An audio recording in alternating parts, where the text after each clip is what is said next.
What's good, YouTube? It's your boy JusticeXFalls. We back at it again with another video, and today we're looking at Avatar: Frontiers of Pandora. This has been a highly, I would say, debated game. Some people like how it looks. Some people think it's trash. Some people think it's a trash version of what's this game? Horizon Zero Dawn. But we'll see. We're gonna look at this review. We're gonna check out some Metacritic stuff. And I'm going to give my opinion on it at the very least. And you guys can give your opinion down in the comments. So without further ado, let's get to the video. And Awa cries out. Yeah, I don't know if that's copyright, so I'm not even going to play with that. They hit you with copyright for a millisecond of copyrighted content. They catch that motherfucker quickly. Like, I ain't playing around with that. War is upon us. And Awa cries out in pain. Short of somehow growing a Na'vi neural braid and jamming it directly into the base of James Cameron's skull, Avatar: Frontiers of Pandora is pretty much your best option for taking a virtual tour of the stunning alien moon of Pandora. This open-world shooter serves up a staggeringly large slice of the fantastic fictional universe to explore. However, hidden amongst all that beauty is a disappointing amount of bloat. With copy-pasted enemy outposts and facilities that made venturing off the main story path far less rewarding than it has been in recent landmark adventures such as Elden Ring or the last two Legend of Zeldas. Situation is FUBAR. I still largely enjoyed the 25 hours I spent trying to fend off a resource-hungry human invasion, but I wish Typical Ubisoft shit. the environment itself had presented me with more compelling reasons to fight for it beyond its surface-level splendor.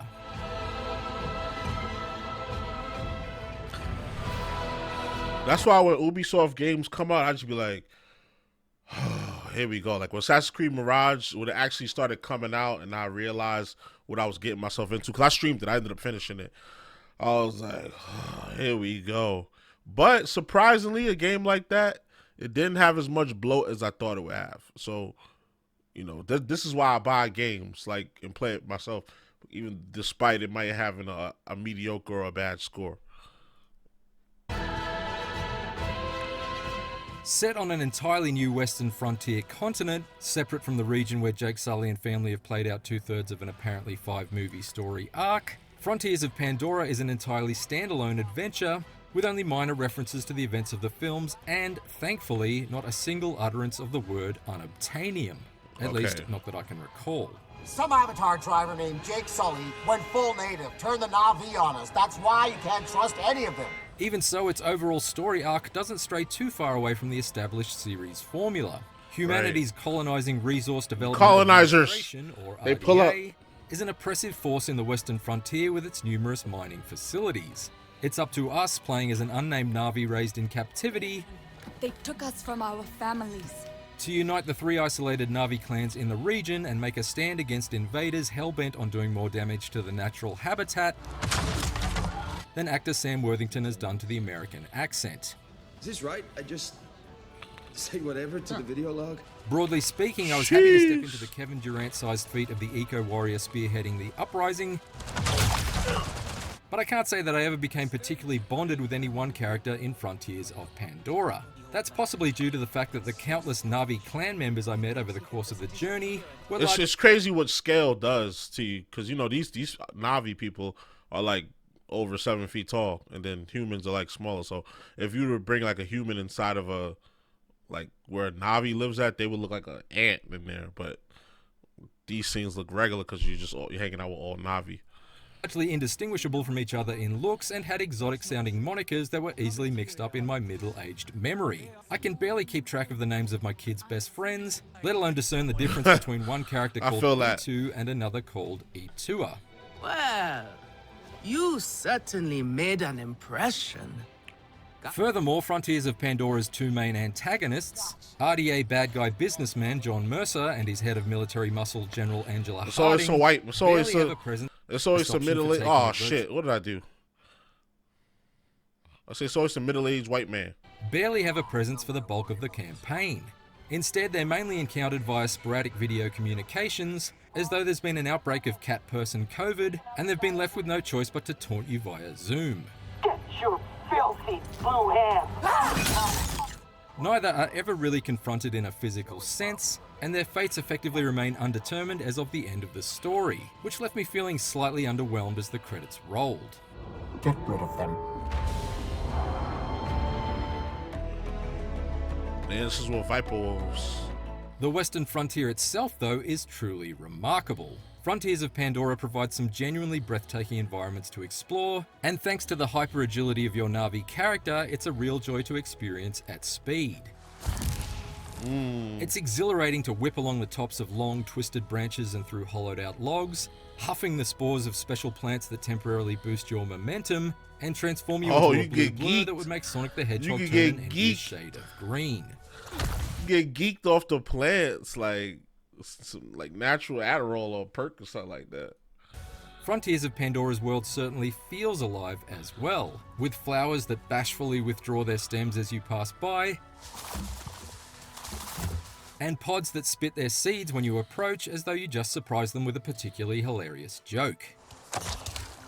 Because this vibrant ecosystem is so full of life, there's naturally a great deal that can be harvested and killed in order to gather the resources required to prepare stat-boosting meals and craft mods for your Na'vi weapons and clothing. I enjoyed the tactile way you harvest flora by tightening your grip on it with the right trigger and swiveling it to the point of least resistance with the left thumbstick. It's the first time I've used this sort of mechanic to pick fruit instead of locks, and it feels consistently satisfying when a piece of fresh produce suddenly pops off the vine. I didn't get too deep into the hunting side of Frontiers of Pandora though, and mainly stuck to killing animals in self-defense, like the snarling packs of viper wolves that regularly disrupted my morning jungle jogs. But one look at the hunter's guide in the pause menu reveals a lengthy list of potential prey to track down, and although it's not really my style to slaughter space cows, I do at least appreciate the thoughtfulness applied to the design of Frontiers of Pandora's ecosystem. Like how if you can kill that's not bad. It's kind of like Starfield in the sense of, you know, you can kill different species to get different samples off of them, and those samples you can use to create sometimes rare items at the little lab that you have on your ship, if you have a ship with a lab. But my ship had everything on it. It had the lab, it had the one where you could fix your suit, and the one where you could fix your weapons. An animal cleanly with one arrow, you can claim the best version of its meat for cooking. Thank you for these gifts. But on the other hand, if you use a machine gun, it will end up being completely spoiled. Yeah.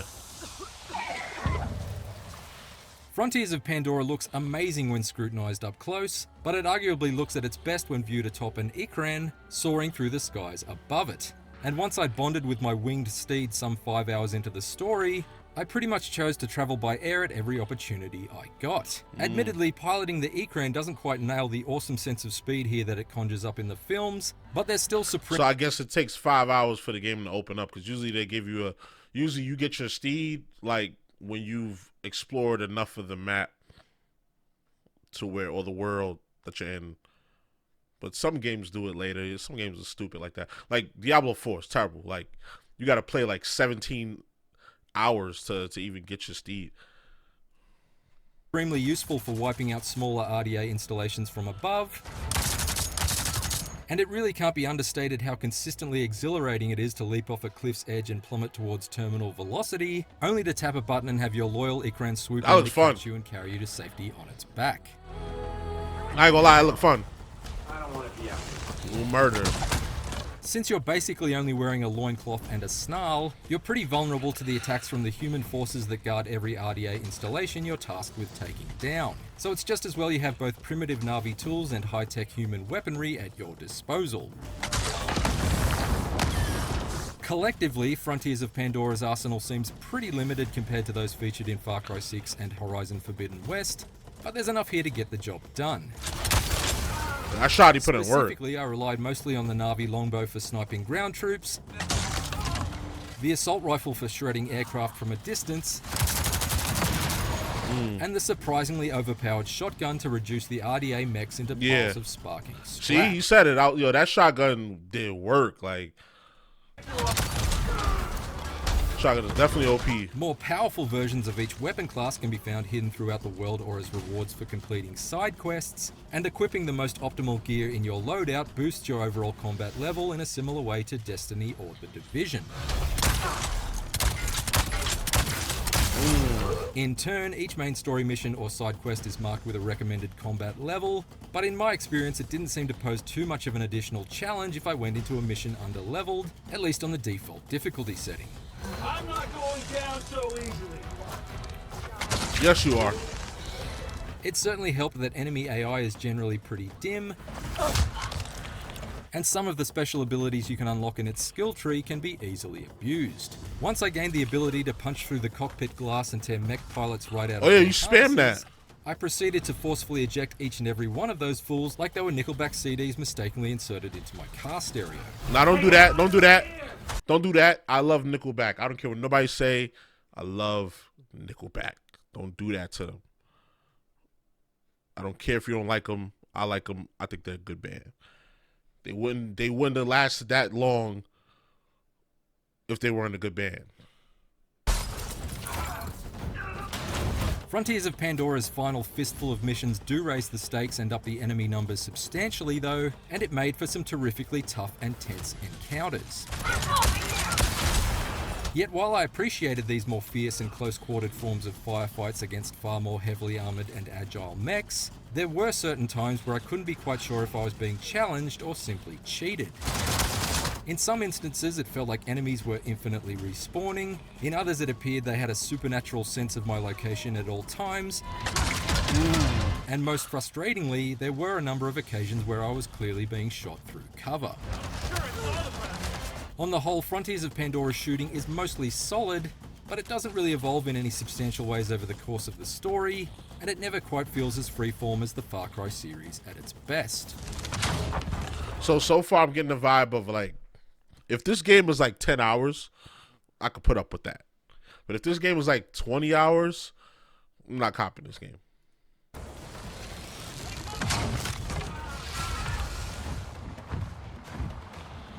New look navigation. HUD clutter has long been a concern for many of Ubisoft's open-world adventures, but to its credit, Frontiers of Pandora has taken a Marie Kondo-style clean-out to its presentation. Wow, that looks awesome. And although it took me a while to adapt to not having my hand held as much, I ultimately found it to be a change for the better. Navigating the world relies largely on the use of your Navi sense, which momentarily highlights interactive objects in your surroundings, as well as the general direction of your currently tracked objective. But these highlights quickly fade from view once you release the Navi Sense button and afford you an unimpeded view of your surroundings. There were occasionally times where I did lament the absence of a mini-map, like when I found myself running in circles in one of the bigger Navi camps simply trying to find a weapons trader, but for the most part I enjoyed how Frontiers of Pandora's navigation allowed me to find my own way through the world, rather than just blindly follow a more strictly guided trail. I just wish there were better... It's funny because gamers, as gamers, a lot of gamers ask for, less hand-holding and things of that nature. But then stuff like that happens. Like we say, you got stuck in a Navi camp, you get stuck and you end up looking for help anyway. So my thing is, there has to be a better balance than that. I would just say have a map. Even if you're not going to hold my hand through it, at least have a map so you can let me see where I'm going. That being said, I think a game like a game I've been playing, Alan Wake 2, does that really well. Like, first of all, they don't give you the map. You have to find the map. You have to just find the maps off top. So if you miss the map, you just miss the map. You got to walk around and figure it out.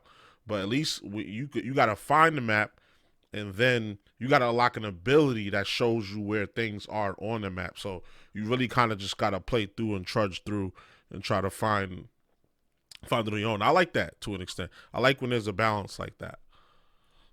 Rewards for exploring off the beaten track though, because the more I moved around Frontiers of Pandora's expanse, the more of the same RDA mining facilities I would stumble upon, each requiring similar if not identical methods of lever pulling and exhaust vent shooting in order to sabotage them. It's that lever Both pulling. the main story missions and optional RDA installations have you repeatedly indulging in sabotage like you're a blue-skinned Beastie Boy. Affirmative! We're in retreat! And although it's an impressive effect to see previously polluted areas get reclaimed by nature, it all starts to feel a bit samey. Yeah, typical Ubisoft shit. I can get behind the strong like environmental you gotta message. liberate the area. Like what's the game called? Like Far Cry. You gotta liberate the area. You free the area, and then like Assassin's Creed where you gotta go on top of the things and synchronize to open up that area of the map and then jump off. It's the same shit that Frontiers of Pandora shares with James Cameron's films, but this isn't exactly the sort of recycling I had in mind. Real nice way to say, yeah, you wasted my time, but nah, you're right.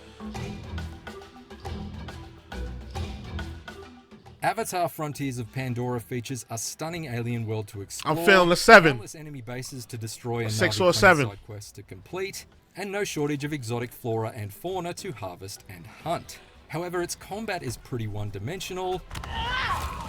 Its You won't give mission it a design calm is a bit 6. on the repetitive side, and its environment is generally lacking in any major surprises beyond visual splendor, meaning that Avatar Frontiers of Pandora is a solid shooting 7. adventure that's more inside the box than truly out of this world.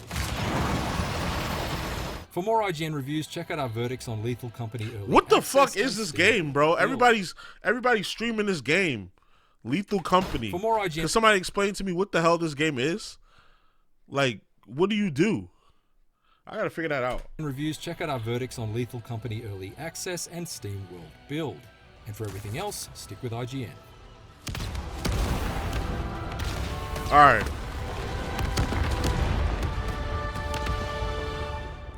All right.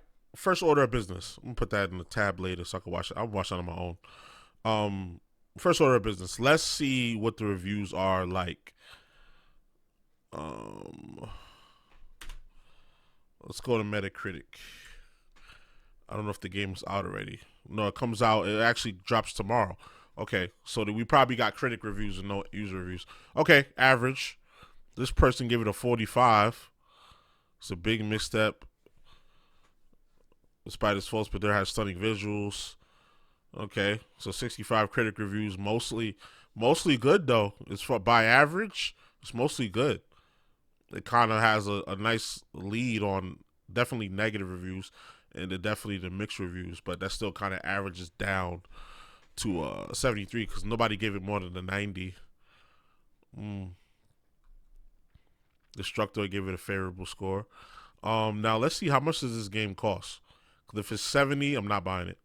This is not a $70 game to me. How much does it cost?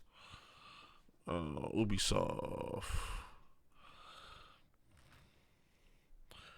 Let's see. Pre-order.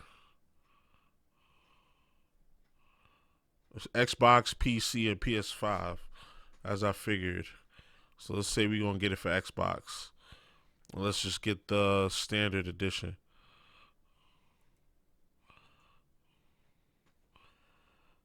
How much is this shit? Oh yeah, it's clip. I'm not buying this game. This is not a $70 game. Not to me. Yeah. Now the last thing I wanted to check was how long to beat. So we're gonna go to how long to beat. How long to beat? Because I would probably end up streaming this game if I did buy it. 15 hours. That's a little long for me. Pause. That's a little long for me. But I might.